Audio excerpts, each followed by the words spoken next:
এফআরকেয়ার হাসপাতালের মর্গে রাখা বেগম খালেদা জিয়ার মরদেহ আর এফআরকেয়ার হাসপাতালের সামনে আমাদের সহকর্মী আব্দুল্লাহ তুহিন আছেন। তুহিন, সেই ভোর থেকে শোকার্ত নেতা কর্মী সমর্থক সবাই এসে জড়ো হয়েছেন।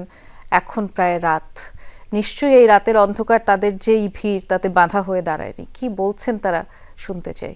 নিশ্চয়ই আপনি ঠিকই বলেছেন, কারণ দলীয় সর্বোচ্চ পর্যায় থেকে অনুরোধ করা হয়েছে, অনেক বিধিনিষেধ আরোপ করা হয়েছে, আশপাশের আইন শৃঙ্খলা রক্ষাকারী বাহিনী কঠোর অবস্থানে আছে, তারপরও মানুষের এই আবেগকে আটকানো যায়নি। তারা রাত যত হচ্ছে, যত গভীর হচ্ছে, ততই মানুষের সংখ্যা এখানে বাড়ছে। অর্থাৎ যারা হয়তো রাজনীতি করেননি কিন্তু খালেদা জিয়াকে ভালোবাসেন, তার দলকে ভালোবাসেন, প্রেসিডেন্ট জিয়াউর রহমানকে ভালোবাসেন, তারা কিন্তু এক নজর দেখার তো সুযোগ নেই, কিন্তু কেন জানি তারা কিসের খোঁজখবর নিতে এসছেন আমরা অনেকের কাছে জিজ্ঞেস করেছি। তাদের যে আবেগ, তাদের যে উৎকণ্ঠা, সে তাদের যে ভারাক্রান্ত হৃদয়, তারা বলছেন যে এই ধরনের আপোষহীন নেত্রী আর বাংলাদেশে দ্বিতীয়টি হবে কিনা এটা নিয়ে তারা যথেষ্ট সন্দিহান। কারণ তারা বলছেন যে তিনি যে রাজনৈতিক প্রজ্ঞা, রাজনৈতিক বিচক্ষণতার পরিচয় দিয়েছেন তার এই দীর্ঘ রাজনৈতিক জীবনে, তার স্বামী শহীদ প্রেসিডেন্ট জিয়াউর রহমানের মৃত্যুবরণ করার পর তিনি যে দলের হাল ধরেছেন, যেভাবে তাকে আপোষহীন হিসেবে রাজপথ থেকে শুরু করে স্বৈরাচার বিরোধী আন্দোলনে তিনি যে ভূমিকা রেখেছিলেন, সেই ভূমিকার কারণে তার যোগ্যতার বিবেচনায় তিনি কিন্তু প্রথম বাংলাদেশের নারী প্রধানমন্ত্রী হিসেবে দায়িত্ব নিয়েছিলেন।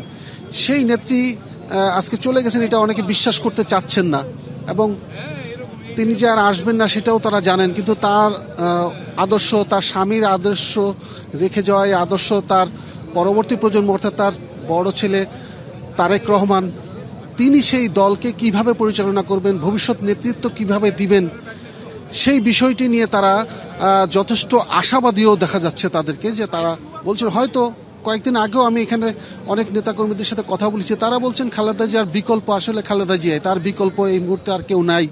কিন্তু তারেক রহমান যদি তার মায়ের আদর্শ, তার বাবার আদর্শ অনুযায়ী তার দলকে পরিচালনা করতে পারেন, বিশেষ করে তার মা কখনোই রাজনৈতিক প্রতিপক্ষকে অশালীন ভাষায় বা কটূক্তি করতেন না, ঠান্ডা মাথায় তিনি সবসময় মেজাজ ঠান্ডা রাখতেন, সেইভাবে দলকে পরিচালনা করতেন। এখনকার নেতাকর্মীরা সেই অনুরোধটি করেছেন যে সেই লক্ষ্য, সেই আদর্শটুকু যদি তিনি ধারণ করতে পারেন, হয়তো তারেক রহমান ভবিষ্যতে বাবা এবং মায়ের যোগ্য উত্তরসূরি হয়ে দাঁড়াবেন। হয়তো সেটা কতটুকু পারবেন সেটা সময় বলে দেবে। সেই অপেক্ষায় আছেন এই হাজারো নেতাকর্মী, সমর্থক এবং শুভাকাঙ্ক্ষীরা। বৃষ্টি, এফআরকেয়ার হাসপাতালের সামনের অবস্থা জানাচ্ছিলেন তুহিন। ধন্যবাদ, থাকুন, পরবর্তীতে আবারও ফিরবো আপনার কাছে।